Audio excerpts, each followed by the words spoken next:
Welcome guys. अभी हम अपने रात का कार्यक्रम करते हैं शुरू। सभी लोग सोने के लिए जा चुके हैं। कितनी मुश्किलें लगी है इस कमरे ताले की चाबी ढूंढने में और इसे खोलने में, वो सिर्फ मैं ही जानता हूँ और मैं ही बता सकता हूँ। चलिए आज हम बात करते हैं विजय हिमालय। जी हाँ, जैसे इनका पॉडकास्ट रिलीज हुआ, ये क्या मैंने देख लिया। मैंने क्या देख लिया, देखो राज शमानी को तो मैं फॉलो नहीं करता, बट जैसे होता नहीं कि जो भी फेमस पॉडकास्ट होते हैं फिर वायरल वीडियो आता है वो मेरी फीड पर आ जाता है। तो मैंने कहा चलो देख ही लेते हैं। मैंने नेल देखा, मैंने सोचा ना ये हो ही नहीं सकता, विजय माल्या तो हो ही नहीं सकता, ये ऐसी ही वीडियो बन गई होगी। लेकिन नहीं, मैंने वीडियो खोल के देखी, उसमें सच में विजय हिमालय बैठा था और भाई मैं उसकी बातें सुन के रो पड़ा। फिर मेरे अंदर का इंसान जाग उठा और मैंने कहा ये आदमी तो चोर नहीं ना, ये साफ आदमी है, साफ दिल का। बताओ अगर कोई चोर इंसान होता तो वो क्या दोबारा वापस इंडिया आता और अपनी सच्चाई प्रूफ करता? नहीं ना। इसका मतलब वो चोर नहीं है, वो तो राम निकला राम। हम ही लोग चोर समझ बैठे उसे। गलती उसकी नहीं है, गलती हमारी है। देखो विजय माल्या 2015 से लेकर 2025 के बीच में इंडिया में नहीं थे, वो बाहर की कंट्री में थे। तो इस बीच में इंडिया के लोगों ने इन्हें बोला कि भैया ये तो भगोड़ा है, इंडिया छोड़ के भाग गए। लेकिन अब यहाँ पर हमारे विजय माल्या का क्या कहना? उन्होंने कहा कि मैं भागा नहीं था इंडिया से, मैं कुछ जरूरी काम के लिए गया था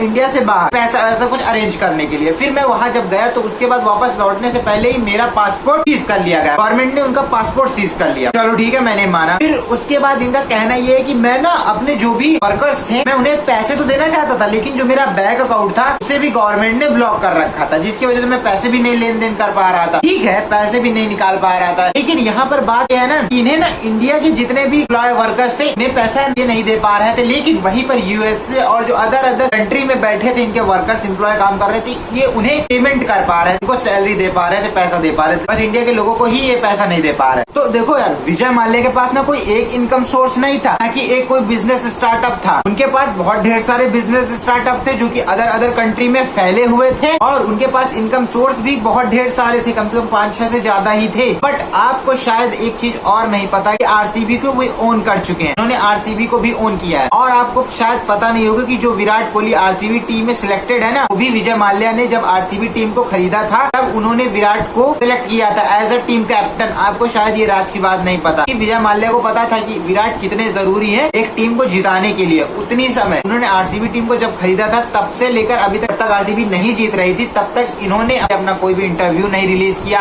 ना ही किसी भी मीडिया न्यूज चैनल में ये आए। लेकिन जब टीम अब की आरसीबी जीती तो इन्होंने खुद निकल कर आए हैं बाहर और इन्होंने अपनी बात रखी है आप लोगों के सामने। इसकी बातों का इफेक्ट ये हुआ है कि हम लोग इन्फ्लुएंस हो गए विजय माल्या की बातों में कि विजय माल्या तो भगवान है, बल्कि उल्टे तो हमारे पैसे इसने नहीं खाया, हमें तो इसे पैसे और भी देने हैं। जो नुकसान गवर्नमेंट ने इसका किया है, बल्कि गवर्नमेंट ने तो इसके पैसे जब्त कर रखे हैं, ना जाने कितने करोड़ों का कर्ज है बेचारे के ऊपर। इन सब चीजों पर इन्फ्लुएंस हो चुके हैं। देखो यार, मैंने इनके ना इतने इनकम सोर्स बताए हुए, इनके पास टीम आरसीबी थी और ये भी जितने भी अभी मैंने इनके बिजनेस और इनकम सोर्स बताए ये सिर्फ अभी इंडिया के हैं, इंडिया के हैं। अभी इंडिया के बाहर अदर कंट्री में जो इनको पहले हैं, किंगफिशर एयरलाइन है, उसका तो छोड़ ही दो, तो बात ही नहीं कर रहा हूँ मैं। अगर इन्हें पैसा देना होता अपने एम्प्लॉय को, अपनी टीम आरसीबी को उतनी समय बेच देते तो ये आसानी से अपने इंडिया के एम्प्लॉय या फिर और भी जितनी भी लोगों का पैसा इनको देना था वो आसानी से दे सकते थे। लेकिन नहीं, इन्होंने अपनी टीम नहीं बेची। चलो ठीक है, आरसीबी टीम ये नहीं बेचना चाहते होंगे और अदर रीजन, लेकिन इनके पास ये जो बिल्डिंग दिख रही है ना, ये इन्हीं का है। अगर ये इसे इतनी समय बेच देते ना तो आसानी से ये उसका दुगना वर्करों को पे कर सकते। लेकिन असली बात पता है क्या, वो तो भाई पे ही नहीं करना चाहते। तो जब पे ही नहीं करना चाहते तो वो बेचे क्यों आखिर? हम इंडियंस की यही प्रॉब्लम है कि कोई भी आदमी बाहर से काफी दिनों बाद आता है और अगर अपनी सफाई देता है तो हमें बिलीव हो जाता है कि भाई ये तो सही है, गलत तो हम लोग हैं। तो हम लोग गलत सोच रहे थे इसके बारे में, लेकिन नहीं, यही तो असली गेम शुरू होता है। और हम लोग इतने पागल है, 4 घंटे का पॉडकास्ट 18-20 मिलियन पहुंच गया है। इतने में ना तो एक मूवी को भी पहुंचने में टाइम लगता है। 4 घंटे की मूवी का जो भी टाइम ड्यूरेशन होता है ना, वो भी 3 घंटे से ज्यादा नहीं होता है। चलो मान लेता हूँ मैं 3.5, लेकिन यहाँ पर पॉडकास्ट की मैं बात करूँ जो कि 4 घंटे का था। और अगर फिल्म को भी व्यूज के मामले में मैं टच करना बताऊँ ना,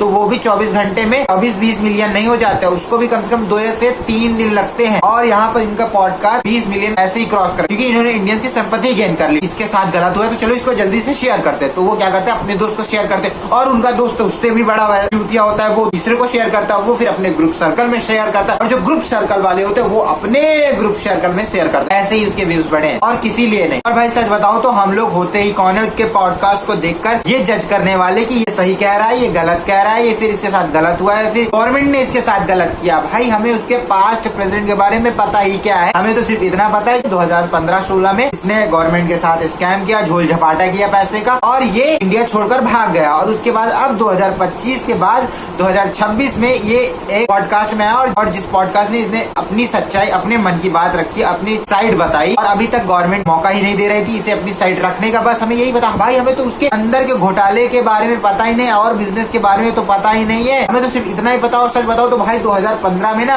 तो मैं क्लास 3rd या 4th में पढ़ता रहा हूँ, सच बता रहा हूँ, पूरी बात तो अभी पता ही नहीं है। हमें तो सिर्फ उतना ही ज्ञान है, उतनी ही बात पता है जो कि ऑनलाइन सोशल मीडिया पर है। हमें तो अंदर के घोटालों के बारे में भी पता नहीं, और जो अंदर के घोटालों के बारे में गवर्नमेंट को पता है, समझ रहे हो। और गवर्नमेंट ये नहीं कि भाई सब सबके साथ सोशल मीडिया पे साझा करते रहने, भाई विजय माल्या ने इतना घोटाला किया, फिर इतना घोटाला किया, फिर ये उसकी लिस्ट है, फिर ये उसकी लिस्ट है, ऐसा नहीं होता भाई। हमें तो सच बात पूरी अभी पता ही नहीं है, तो हम लोग कैसे मान ले कि विजय माल्या सही बोल रहा है गलत। तो भाई हमें जज करना सही नहीं हो सकता, और एक पॉडकास्ट को देखकर तो हम बिल्कुल भी नहीं जज कर सकते बंदा बहुत सही है, हमारी गवर्नमेंट तो बहुत गलत है। भाई गवर्नमेंट है यार, और आदमी पलट भी तो सकता है अपनी बात से, ये भी तो सोचो। आइए बात करते हैं हम कुछ मीम्स, और उस पर हमारे मीमर्स बेचारे मीम्स बनाना है, ऐसा तो कभी हो ही नहीं सकता। देखिए इस मीम्स को। सच्चाई छुपाई गई, अफवाह उड़ाई गई, बात कुछ और थी, बताई कुछ और। वाह क्या मीम है, क्या Vijay Mallya on a podcast with Raj Shamani. क्या क्या बना रहे हैं एडिटर लोग यार, बेचारे को एकदम संत बना दिया गया है, संत। ये तो क्रिश्चियन वाला लेकिन संत है, कोई बात नहीं, हम लोग एक्सेप्ट कर गए। भाई विजय माल्या आप शरीफ हैं, आपने कुछ भी गलत नहीं किया, बल्कि हमें तो आपको अभी उधार चुकाना है आपका। कैसे चुकाएं? आप अपना पेटीएम, गूगल फोन पे नंबर कुछ भी दीजिए, हम आपके बैंक में पैसे ट्रांसफर करते हैं, जितने मेरे पास पैसे होंगे। मेरे पास तो सही बताओ बैंक अकाउंट है ही नहीं, मैं फिर भी दोस्तों से भीख मांग के कुछ ना कुछ आप जरूर दे दूंगा यार, क्योंकि आप इतने प्यारे हैं। इस पॉडकास्ट के बाद मैं क्या ही बता, तो चलो यार इस वीडियो करते यही पे एंड। आई होप आपको वीडियो अच्छा लगा होगा।